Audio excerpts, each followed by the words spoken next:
big question all week long will be about your quarterback, your offense. What do you know about Darren Thomas's injury? He gets injured in the game. Hey, will you shut up? Thank you. Hey, will you shut up? Love it. That was awesome. Okay, here we go. Once again, Keeerrrttt1's Pretentious Self-indulgent Ducks vlog. And this time coming from my couch in my living room. Why? Purely out of laziness. I don't feel like going into the other room to record, so you're seeing what my couch looks like now. So it was a good game last Saturday for Oregon. About what we expected, except of course for Deron Thomas getting hurt. Everyone has been yelling, why hasn't Deron been running the ball more? And well, he did. And now he's hurt. That's maybe why. But actually, if you'd gone back and watched Fishduck's video about Deron, you would have seen that actually he's been making really good reads. The defenses have started keying in more on LaMichael, hence he's been running. Deron has been practicing though, and it sounds like if this was a major matchup between a big-time team next Saturday, probably Deron Thomas and LaMichael James would play. But since they're playing Colorado, I expect Brian Bennett and Kenyon Barner to be back there, and the Ducks will probably still win by about 40. Cal, for years with Tedford, had Oregon's number in Autzen, and especially down at Strawberry Canyon. But since the switch from Bellotti to Chip Kelly, that has really dissipated. Tedford no longer can compete with Oregon in Autzen, it seems. The game went like every game goes. You know, the opponent keeps it competitive in the first half, and then Oregon completely steamrolls them in the second half. I don't expect that to happen this week with Colorado because Oregon is going to steamroll them from the beginning. Colorado is just terrible. They've lost multiple starters to season-ending injuries, and they weren't very good even when they had those guys in. There's not a lot to say about Colorado. This is probably the worst team in the Pac-12. John Embry, he's had to basically tear the house down to the foundation and start to rebuild. He was left with nothing to work with, so poor guy. But you know, they'll give him a couple of years to try to rebuild it. The toughest competition that Oregon's going to face next Saturday is the altitude, the thin air. If they don't cough and wheeze their way to a subpar performance due to the thinner air, Ducks should roll easily. You know, just get out of it healthy. That's the important thing. Oregon is a 32-point favorite in this game, and I would say they're probably going to cover that, even with LaMichael James and Deron Thomas likely sitting out. What does that say about Colorado? There's not a lot to look forward to in this one. You know, hooray, maybe you can cover the spread. Right on. But really, that's about it. 32-point spread. Oregon's going to win by 40. A win for Colorado would be actually covering the spread. The altitude is a factor. As much as people think, oh, you're blown out of proportions. Look, I know from personal experience, when I moved to the mountains in Arizona, I was up at about 5,000 feet after living in Eugene, Oregon. And after about a week of being up in the mountains, I decided I would go jogging. And it only took about 100 yards before I could barely breathe, wondering what was wrong with me. So Oregon, they're just going to need to rotate more than usual and keep a lot of fresh bodies out there.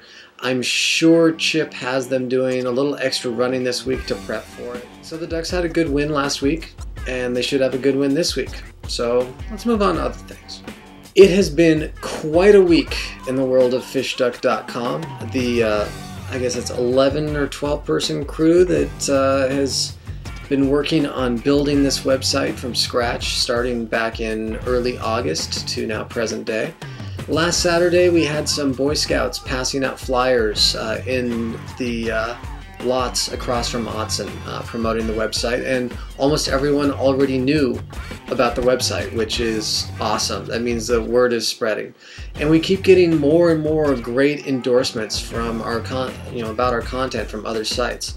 A big thank you needs to go out to fellow Oregon mega fan and fellow vlogger Jared Sawyer, producer of the O-Time video that you might remember, and he had some amazing praise for the efforts of our entire Fishduck crew on his newest video. Also want to give a shout out to Fishduck.com. These guys, no way, shape, or form are affiliated with O-Time, myself, Exile, or anyone else at all, but they are passionate Duck fans. Keeerrrrttt runs a lot of stuff on that site.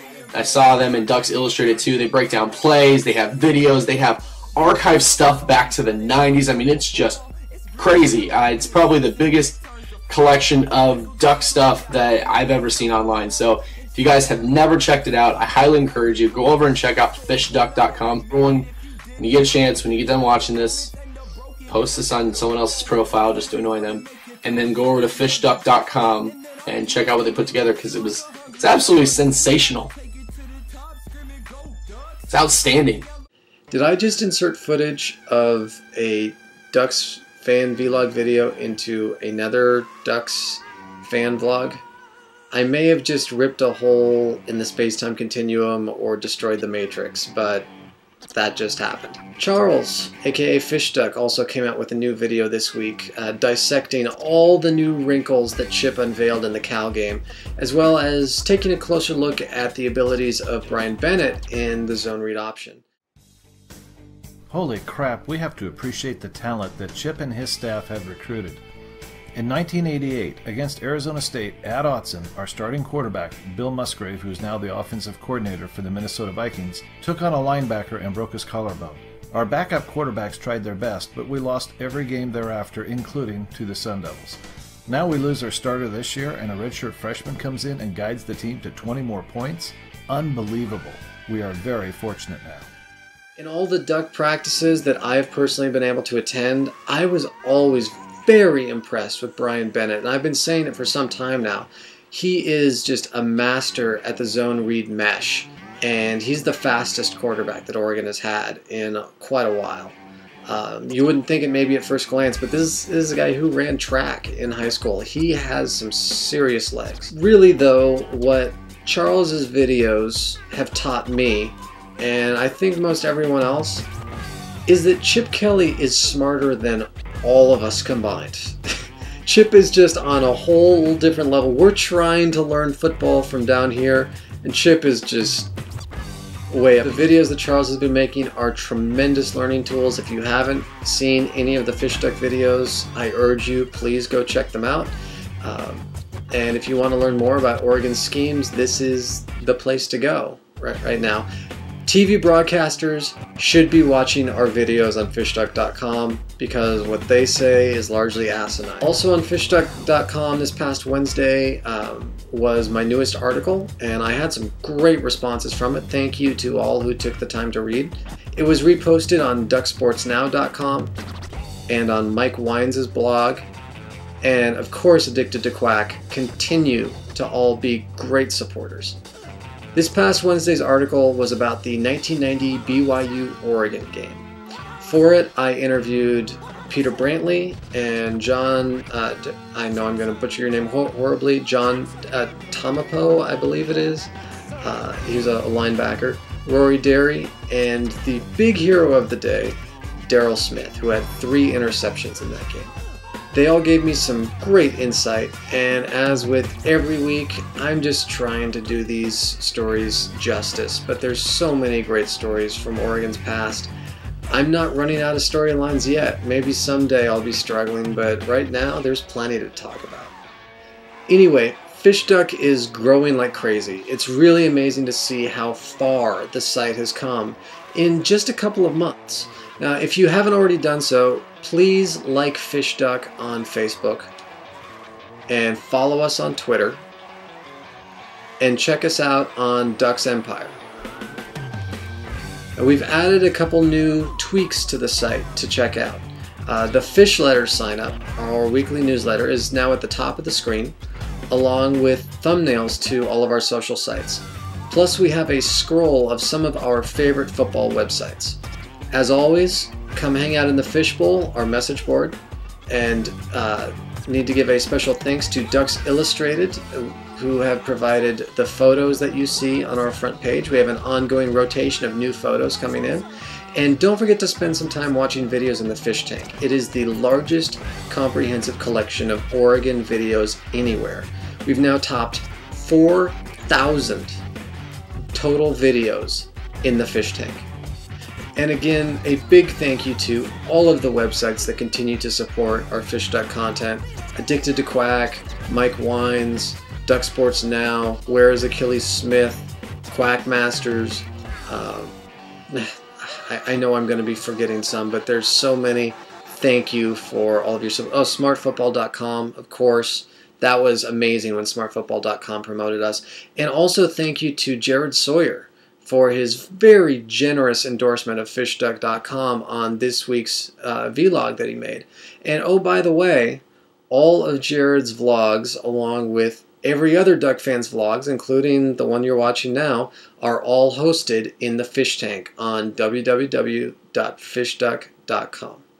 And now, my random tweet of the week. Hey, will you shut up? Thank you. Hey, will you shut up? Thank you. For my music recommendation this week, I want to talk about a Canadian singer-songwriter, Billy the Kid. Billy the Kid's new album, Hours, was released September 11th of this year, and it's available as a free download on her website, www.billythekidonline.com. So go check it out, download it, give it a listen. She called it Hours as the album title because the recording was 100% funded by fan donations. Billy the Kid is a Vancouver, British Columbia singer-songwriter with a country Americana tinge to her sound. Think of her kind of as the Canadian equivalent of Casey Chambers or Amy Correa. Her songs and voice are just fantastic, and she's terrific live. I saw her last year at the Hotel Cafe in Hollywood, and she's worth seeing if she's coming through your town. She got her start in the bar scene around Vancouver, a city that has just an amazing local music scene, in a punk rock band. And eventually she transitioned from punk rock to being an acoustic solo singer-songwriter. Through touring, she got the attention of Lost Records and formed a backing band. She showcases a folk country singer-songwriter blend that harkens to the Americana revival movement with artists like Gillian Welch and the Avett Brothers. Billy is the Canadian songstress that really stands out to me right now as one of the most unique voices from the Great White North, second really only to Bedouin Soundclash, who I also recommended in a previous episode. Her music is honest, it's sincere, it's heartfelt, it's familiar yet reminiscent of days gone by, and there's still just a slight sense of her punk rock past that you can feel in some of the attitude of the songwriting. I can't get enough of it. I just love her music. She's been touring relentlessly for the last few years, which included a stop at South by Southwest last year. So download her new album on her website, Hours. It's free. She also released an album of demos that's available through iTunes, and she has a previous album through Lost Records. Here's an older song from her first album on Lost Records. I love this song. It's called These City Lights. City lights. Go out, wave and hold on while you can. Attention as deep as the city spans. You say you won't forget, but all fades so fast. Like the whole world dim and still won't last.